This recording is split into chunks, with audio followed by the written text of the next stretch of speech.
Mungkinkah sebuah karya ilmiah adalah sebuah rekayasa intelijen? Sangat mungkin. Ketika Samuel Huntington menulis buku The Clash of Civilization and Remaking New Order,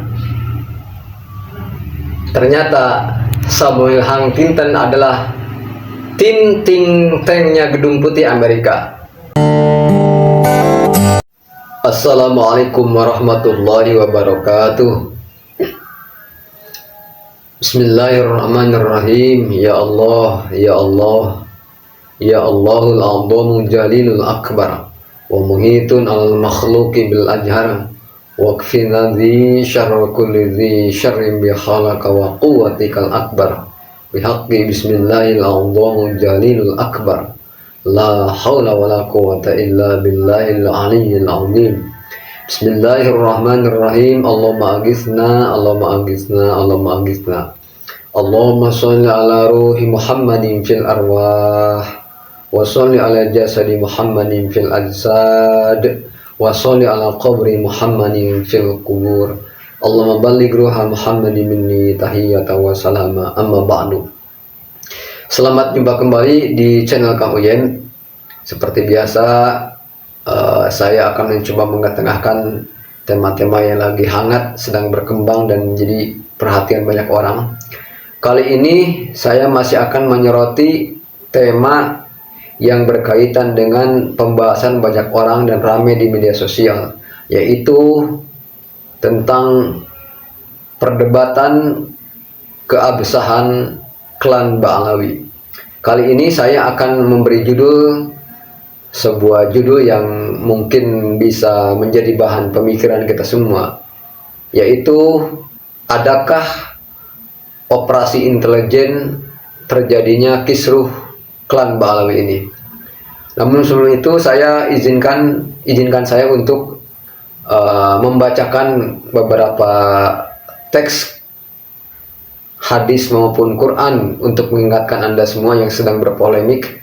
Ini menjadi pengingat untuk Anda semua, baik yang pro kubu Ba'alawi maupun yang kontra. Yang pertama, saya ingin mengingatkan bahwa Allah dalam Al-Quran mengatakan, A'udzubillahi minasyaitonirrajim, Bismillahirrahmanirrahim, wa'tasimu bihablillahi jami'an wa la tafarraqu, wadhkuru ni'matallahi 'alaikum idh kuntum a'da'an fa'alafa baina qulubikum fa'asbahtum bi ni'matihi ikhwana. Wa'tasimu, dan berpeganglah kalian semua bihablillahi pada tali Allah, jami'an semuanya. Wala tafarraqu, dan janganlah kalian bercerai-berai. Ini mengingatkan bahwa yang sedang berpolemik hari ini adalah orang-orang mukmin, orang-orang muslim, orang seiman dan seakidah, seagama. Jadi saya ingatkan bahwa Anda jangan berlebihan dalam membenci maupun mencinta, baik yang pro maupun yang kontra. Jadi ingat bahwa Anda itu bersaudara. Dan kata Rasul mengatakan, haramun damamuhu wa maluhu wa irduhu. Haram darahnya, haram hartanya, dan haram kehormatannya. Jadi kalau Rasul melarang kita untuk saling menjatuhkan, bukan atas dasar landasan apa-apa selain karena landasan iman, maka ingatlah, jangan berlebihan Anda semua dalam membenci maupun mencinta, baik yang kontra maupun yang pro pada Ba'alawi ini. Kemudian Rasulullah juga mengatakan, Al-Quran mengatakan, A'udzubillahi minasyaitonirrajim, Bismillahirrahmanirrahim, fa in ta'ifatani minal mu'minina iqtatalu fa aslihu bainahuma, fa in bagat ihdahuma 'alal ukhra faqatilul lati tabghi hatta tafi'a ila amrillah. Dan jika ada dua kelompok yang sedang berseteru di antara orang beriman, maka damaikanlah di antara keduanya, ya. Dan kalau salah satu kelompok masih ngeyel, tetap melakukan tindakan-tindakan anarkis, ya. Kalau dulu kan ada zaman perang itu mukmin dengan mukmin, maka yang masih membenci maka perangi, gitu ya, supaya kembali pada konsep persaudaraan, ya. Jadi saya ingatkan Anda mau yang pro maupun yang kontra, jangan berlebihan. Allah tidak suka dengan yang berlebih-lebihan. Maka dalam hal ini saya ingin mengingatkan bahwa perumpamaan orang mukmin dalam saling mencintai, saling menyayangi dan saling melindungi itu bagaikan satu tubuh. Ya, kama salil jasadil wahid, seperti tubuh yang satu. Jika anggota tubuh yang satu sakit, maka anggota tubuh yang lain merasakan sakit. Anda sakit gigi, maka seluruh tubuh Anda akan meriang sakit. Ketika tangan Anda terluka, maka tubuh yang akan merasa terluka sakit. Maka seperti itulah. Jangan sampai ketika Anda mencinta Mbak Alawi, lalu habis-habisan membela, habis-habisan tanpa mengedepankan sisi argumentasi ilmiah, Anda terlalu berlebihan dalam membela. Begitupun Anda yang kontra, Anda terlalu berlebihan sampai mengabaikan prinsip-prinsip bagaimana orang yang berdebat itu bagaimana, orang yang berdiskusi itu bagaimana. Kepada non-muslim saja, wala tujadilu ahlal kitab illa billati hiya ahsan. Kepada non-muslim saja dalam praktek mujadalah atau berdebat, ya, kecuali dengan cara-cara yang baik. Ini sesama muslim. Saya ingatkan kembali kepada Anda, ayo sama-sama kita jaga adab, jangan sampai sikap Anda terlalu berlebihan dalam mencinta maupun membenci. Kemudian ada hadis riwayat Tabrani yang diriwayatkan Imam Tabrani, Rasul mengatakan, la tukaffiru ahadan min ahlil kiblati bidzambin wa inna amal kabair wa sallu ma'a kulli imamin wa jahidu ma'a kulli amirin. Janganlah kalian mengkafirkan seseorang di antara ahlil kiblah. Min ahlil kiblah. Jadi ahlul kiblah itu orang yang masih melaksanakan sholat, akidahnya sama, ibadahnya sama, maka jangan pernah mengkafirkan. Wa in amalul kabair, walaupun melakukan dosa besar, ya. Seandainya terbukti Ba'alawi ini berdusta, ya, berdusta mengatasnamakan man kadzdzaba alayya muta'ammidan falyatabawwa maq'adahu minan nar. Barang yang siapa yang mendustakan atas namaku, kata Rasul, maka siap menempati tempat duduknya di api neraka. Jadi yang kalau misalnya terbukti berdusta, melakukan pembohongan mengatasnamakan Rasul sebagai turunan Rasulullah, itu dosa besar. Kalaupun terbukti. Wa in amalul kabair, walaupun bukan dosa besar, jangan sampai dikafirkan. La tukaffiru ahadan min ahlil kiblati bidzambin wa in amalul kabair. Maka kata Rasul, wa sallu ma'a kulli imamin, salat dengan imam yang mana saja. Wa jahidu ma'a kulli amirin, dan berjihadlah dengan amir yang manapun. Jadi jangan mentang-mentang seorang melakukan dosa besar, misalnya Ba'alawi tadi berdusta mengatasnamakan Rasul, ya, kita tidak berhak mengkafirkan. Begitupun orang yang membenci atau tidak setuju dengan klaim Ba'alawi, yang tidak setuju dengan Anda, itu masih saudara Anda. Tetap jaga adab dalam berdebat, jangan sampai saling memfitnah, saling menghujat, saling memojokkan. Jaga harga diri, kedepankan logika, kedepankan argumentasi, jauhi yang namanya benci, kedepankan cinta. Karena di belakang sana ada orang-orang yang bersorak-sorai dengan terpecah belahnya umat Islam hari ini, ya. Ada yang terpecah, siapa di antaranya? Orang-orang ateis, tidak suka dengan bersatunya umat Islam, ya.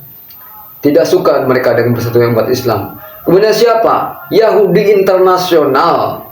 Mereka tidak suka dengan bersatunya umat Islam. Apalagi Indonesia dengan posisi mayoritas Muslim di dunia, ya. Bahkan kita sedang menghadapi era perubahan global, ya, dengan terjadinya berapa perubahan geopolitik beberapa negara. Coba saya ingatkan kembali, Anda jangan berlebihan, ya. Kemudian saya ingin mengingatkan bahwa dalam kesempatan ini ada beberapa hal, ya, saya sudah mencoba menyederhanakan. Pertama, saya ingin menyoroti, saya dalam posisi netral, ingin menyoroti pertama kesalahan kubu Ba'alawi, dan yang kedua kesalahan dari anti Ba'alawi. Baik, agar waktu kita bisa tersusun dengan rapi. Jadi kata Rasul, kata Allah mengatakan, a'udzubillahi minasyaitonir rajim, fa in tanaza'tum fi syai'in farudduhu ila Allahi wa Rasul. Jika kalian berselisih pendapat, maka kembalikan kepada kitab Al-Quran dan sunnahnya, kepada hadis Rasul. kepada asar sahabat, kembalikan ke sana. Jadi kalau Anda sedang berdebat, kembalikan kepada hukum awalnya. Maka saya akan coba menyoroti dari beberapa sisi ya. Sebelum masuk pada tema bahwa adakah operasi intelijen dalam proses kisruh kubu klan Ba'alawi ini. Kita akan soroti satu persatu. Pertama, saya akan menyoroti kesalahan dari kubu Ba'alawi. Pertama, ini sudah jadi fenomena umum, sudah jadi kesadaran banyak orang bahwa Anda dari kubu Ba'alawi dikonotasikan, dipersepsikan sebagai orang atau kelompok yang merasa lebih hebat daripada orang lain. Kelompok Anda dipandang banyak orang kelompok yang eksklusif, ya. Anda merasa lebih hebat. Jadi ketika Anda masuk ke wilayah orang Muslim ajam, orang pribumi, maka yang terjadi adalah apa? Anda datang dengan segala kebesaran, dengan pakaian nggak masalah sebetulnya. Tapi yang lebih paling tidak Anda merasa bangga Anda sebagai keturunan Rasul. Ini yang belum tentu keabsahannya ya. Nanti kita teliti benar apa enggak ada ini turunan Rasul ya. Karena Rasul tidak menyatakan seperti itu. Karena kata Rasul, kata Sayyidina Ali mengatakan, laisal fata man yaqulu hadza abi, innal fata man yaqulu ha anada. Bukanlah seorang pemuda yang mengatakan ini bapak aku, ini moyang aku. Ya. Tapi pemuda yang mengatakan akulah ini. Jadi Anda jangan bangga dengan apakah Anda turunan Rasul, ya. Ingat, Sayyidina Husain dan Hasan itu betul cucu Rasulullah yang paling dicintai. Pemuda pemimpin surga yang akan jadi pemimpin pemuda di surga itu Hasan dan Husain. Apakah beliau keduanya selamat dari pembantaian Yazid bin Muawiyah dalam perang di Karbala itu? Cucu Nabi yang sedemikian disayangi oleh Rasul, kepala yang dipenggal, bahkan kepala yang mulia itu ditendang-tendang seperti bola. Apalagi Anda, ya Ba'alawi yang cuman mengaku, belum tentu Anda benar ya. Tapi coba saya ingatkan bahwa Anda tidak dijamin, ya. Seperti Rasul dikatakan, kalau Rasul ini ya simuka minan nas, Rasul itu dijamin keselamatan jasmaninya dari serangan orang kafir. Tapi Anda tidak dijamin. Maka hati-hati, Anda bisa celaka dengan langkah-langkah. Hati-hati, Anda jangan merasa irtifa, ya. La yadkhulul jannata man kana fi qalbi mithqala dzarratin min khardalin minal kibr. Tidak akan masuk bau harum, tidak akan masuk surga, tidak akan mencium bau harumnya surga jika ada di hati Anda setitik rasa sombong. Ya, ingat, inna akramakum indallahi atqakum. Yang terbaik di antara kalian itu yang paling takwa kepada Allah, paling taat kepada Allah, paling takut kepada Allah. Bukan karena keturunan, ya. Sekali lagi Anda jangan merasa lebih daripada umat yang lain. Kemudian ini yang jadi kesadaran umum, terlepas dari benar atau tidaknya. Ini yang jadi kesadaran masyarakat bahwa ketika Anda datang kepada masyarakat Muslim ajam, Muslim pribumi, Anda ingin dilayani, bukan melayani. Pada Rasulullah bagaimana akhlak Rasulullah? Ingat ada satu kisah, ada orang Yahudi buta, ya. Tiap hari ngomel di pasar. Kata sebagian orang yang nggak suka, mungkin kalau kaum Wahabi mengatakan di sini palsu, tapi saya yakin hadis ini sahih. Tiap hari Rasulullah mendekati orang itu, dan tiap hari orang itu mengatakan, jangan dekati Muhammad, Muhammad itu orang gila, Muhammad itu majnun, jangan dekati orang gila. Dan tiap hari Rasulullah menyuapi orang buta Yahudi itu, dikasih makan, dikasih minum. Rasul diam saja ketika dikatakan seperti itu. Jangan dekati Muhammad, jangan dekati Muhammad. Padahal orang Yahudi tidak tahu yang menyuapi makan tiap hari itu Rasulullah SAW. Sampai suatu saat ketika Rasulullah sudah meninggal, maka Abu Bakar bertanya, hai ya Aisyah, ya Ummul Mukminin, ya Ummul Mukminin, ya Ummul Mukminin, apakah ada kebiasaan Rasulullah yang masih yang tidak aku lakukan? Kata, kalau tidak salah ya, nanti perlu diteliti. Kalau tidak salah, ditanyakan, ada, katanya itu kebiasaan menyuapi orang Yahudi buta di pasar. Maka Abu Bakar datang dan menyuapi. Ketika orang itu kemudian memaki-maki Rasulullah, disuapi. Kalau pada saat disuapi, kamu jangan dekati Muhammad, Muhammad itu gila, kata orang Yahudi. Abu Bakar menyuapi. Kamu tuh siapa? Kok nggak seperti yang biasa aku nyuapin? Orang yang aku nyuapin itu menyuapi dengan cara yang lembut. Engkau menyuapi dengan cara yang kasar. Siapa engkau? Mana orang yang kemarin biasa nyuapin aku? Kata Abu Bakar, aku memang bukan orang yang kemarin. Tahukah engkau, hai orang buta, orang yang biasa nyuapin engkau itu sekarang sudah meninggal? Sudah meninggal? Iya, sudah meninggal. Siapa dia? Kata orang buta itu. Dialah Muhammad yang engkau caci maki tiap hari. Maka mengetahui hal itu, orang tua buta itu, Yahudi itu, setelah mengetahui siapa yang menyuapinya adalah Muhammad, baginda agung, dia mengucapkan syahadat, masuk Islam. Ya Allah, ternyata orang aku caci maki itu yang tiap hari nyuapin aku. Bayangkan ketika Anda datang kepada umat Islam ingin dilayani. Rasulullah tidak seperti itu.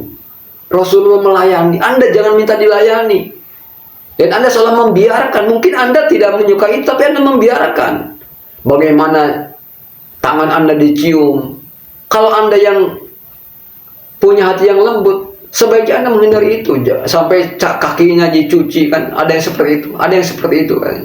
Nah ini yang membuat kaum pribumi tidak suka dengan Anda. Ya, walaupun Anda betul turunan Rasul, tapi ini yang membuat orang tidak suka kepada Anda. Maka saya mencapai ketika yang pertama kritik terhadap Anda.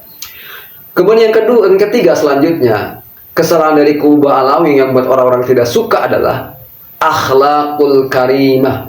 Ya, akhlakul karimah Anda itu tidak berakhlak. Banyak di antara Anda yang tidak berakhlak ya. Saya tidak menuduh orang, tapi ada berapa saksi mata, para kiai yang menyaksikan akhlak Anda tidak terpuji. Misalnya ya, ada salah seorang dari keluarga Anda itu yang berkata-kata kasar, ya, ngomong keras, kasar, menebarkan permusuhan. Ini coba Anda perbaiki.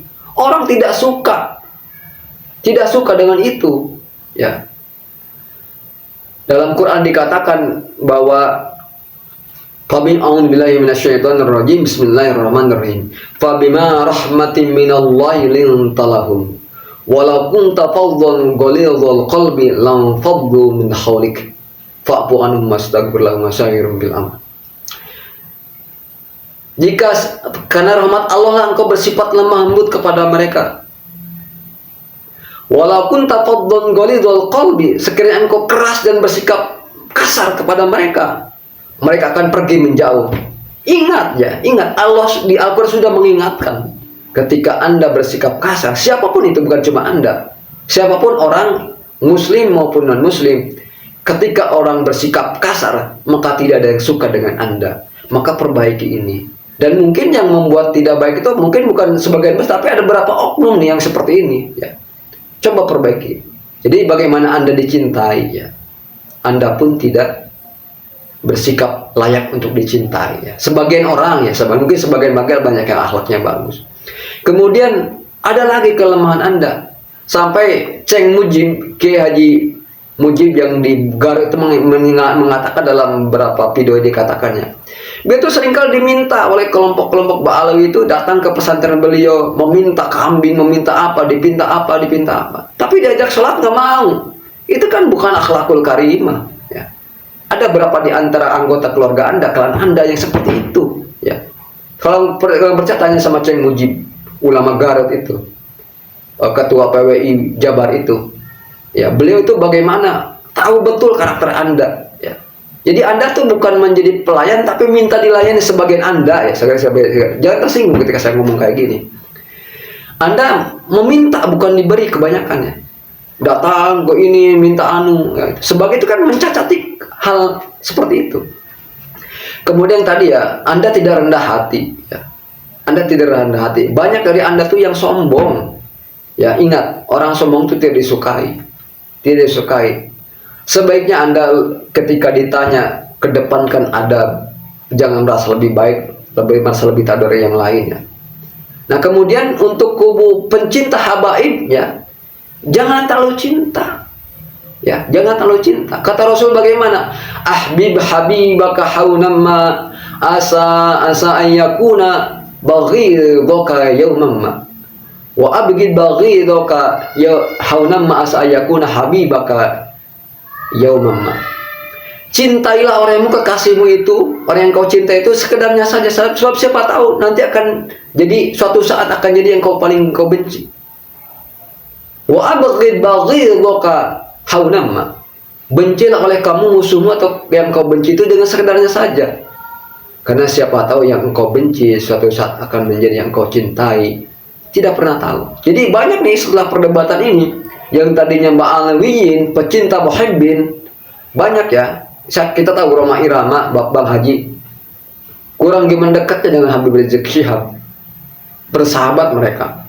Tapi kan karena perbedaan cara pandang, setelah Bang Haji melihat beberapa alasan yang masuk akal dari Kiai Iman gitu, Bang Haji berpindah haluan. Nah seperti itu. Jangan terlalu cinta, jangan terlalu benci. Kedepankan akal sehat, ya. Terus itu yang ingin saya kritik ya. Kemudian yang kedua, kritik yang kedua untuk saya, untuk Anda, untuk kita semua, ya. Jadi ini yang saya soroti adalah kubu yang kontra kubu Ba'alawi. Yang pertama, Anda tidak hati-hati dan teliti melihat narasumber ilmiah, ya. Kita tahu mungkin Kiai Imad dengan tesisnya ada yang meragukan, ada yang meyakinkan. Bisa jadi beberapa teks yang dikatakan kalau Kiai Imad itu tidak valid, bisa jadi, ya. Karena setelah ternyata beberapa contoh misalnya tentang tes DNA itu berapa ternyata diketemukan ahli-ahli DNA di seluruh dunia itu tidak mengatakan bahwa DNA tidak bisa dipakai untuk nasab jauh. Tes DNA bisa valid kalau masih ayah dengan anak, anak dengan cucu, bisa dilakukan. Tapi kalau nasab jauh, contoh misalnya, ini tantangan kepada Anda.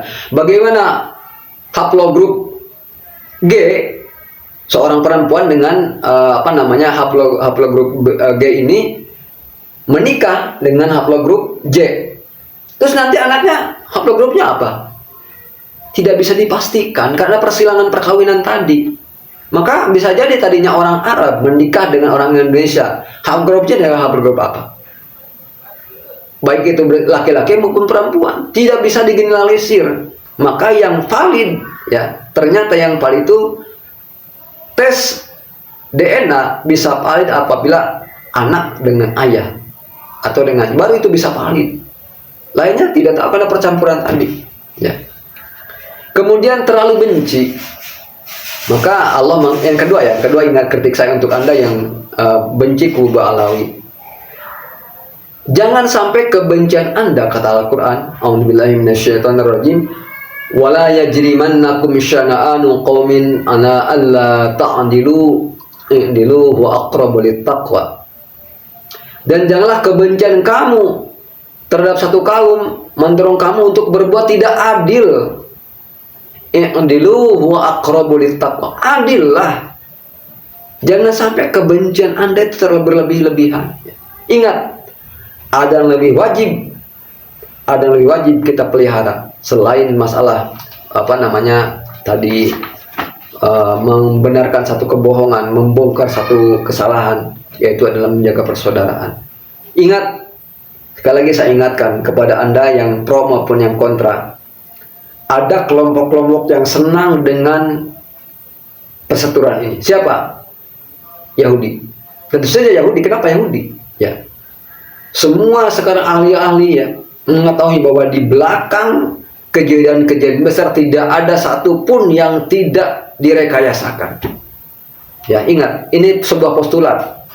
Tidak ada kejadian besar pun di bumi ini yang tidak diorganisasikan, tidak direncanakan. Jadi kita bisa patut bertanya, di balik kejadian siapa yang menggerakkannya? Operasi intelijen apa yang sedang bekerja? COVID-19, Profesor Siti Fadilah Supari, Komjen Dharma Pongrekun, dan masih banyak yang lain ahli-ahli yang mengatakan bahwa ini adalah dibikin, virusnya dibikin supaya semuanya divaksin dengan tujuan apa? Ya, banyak ahli-ahli yang membongkar ini ternyata sebuah rekayasa global. Kita umat Islam selalu jadi pengekor dari sebuah isu yang dibikin oleh mereka. Maka hati-hati, kita umat Islam sedang dipancing. Bangsa Indonesia pada umumnya sedang dilemahkan. Ini sebuah mentalitas masyarakat terjajah. Masyarakat yang pernah dijajah adalah masyarakat yang mudah diadu domba, mudah dihasut, mudah dihancurkan sendi-sendi persaudaraan. Maka ingat kembali pada hal itu. Jadi saya ingatkan bahwa kita jangan berlebihan. Maka kata Rasulullah mengatakan, idza aradta an taf'ala syai'an falyatadabbar aqibatah, fa in kana rusydan famdihi wa in kana ghayyan fantahi.